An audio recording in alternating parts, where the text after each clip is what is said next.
What's going on, everybody? Welcome to the Athlete Geek. I am your Ath Geek, Uche Waneri, and today we are going to talk about this breaking Variety article on Zack Snyder and the Snydercut, this amazing saga that we've witnessed that has played out over the last 5 years in the fandom.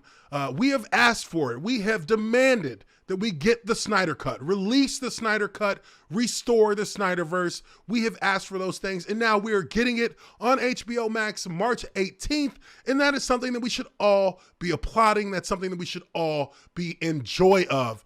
Now, with this article, and as this article is concerned, I'm going to just pick out a little tidbit of this article that I want to talk about in specific, and that is the portion that goes into detail about what the conditions were for Zack to have this Snyder Cut be completed through Warner Brothers. Obviously, we know the saga there. We know the drama that occurred with Warner Brothers. I don't think anybody needs any more explaining in regard to that, but definitely brings a little context here with what Zack's talking about in regard to the demands, the kind of ridiculous demands that once again WB tried to make in order to get Zack to play ball their way. But of course, as we've seen throughout these years, Zack has chosen to play ball on his own terms. And that doesn't change once he came to the table with Warner, with HBO Max, in deciding how they were going to move forward with this Snyder Cut and how they were going to get things done.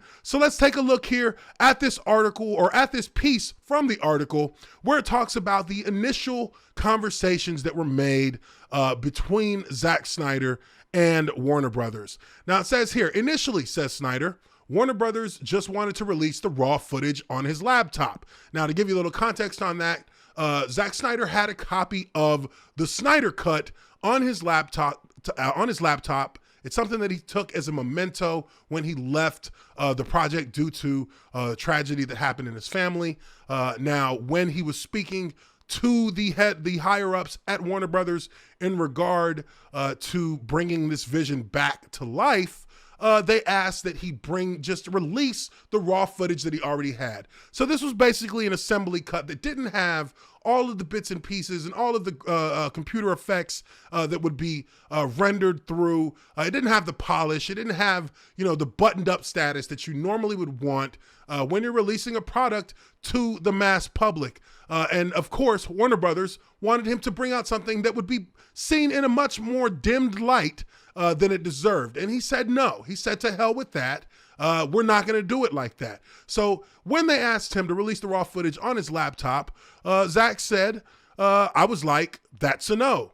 That's a hard no. And they're like, but why?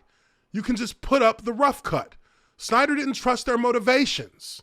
I go, here's why. 3 reasons. 1, you get the internet off your back, which is probably your main reason for wanting to do this. 2, you get to feel vindicated for making things right, I guess, on some level. And 3, you get a shitty version of the movie that you can point at and go, see, it's not that good anyway. So maybe I was right.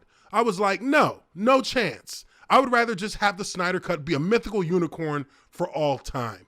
So again, we see here with how Zack Snyder approached these meetings with Warner Brothers is that he was not going to compromise his vision any further for these people at Warner Brothers after what they did to him during one of the hardest times, if not the hardest emotional, psychological moments of his life, when he was most vulnerable to be pressed by a studio to try and make a film that they wanted to make instead of making what he wanted to make.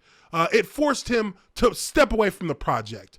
But this time, coming back to the table, rejuvenated, ready to come back and see his vision through to the end, Zack said, no, there will be no compromise. There will be none of this giving you guys what you want. If we're going to do this, we're going to do it the right way. We're going to do it the way that I want to do it.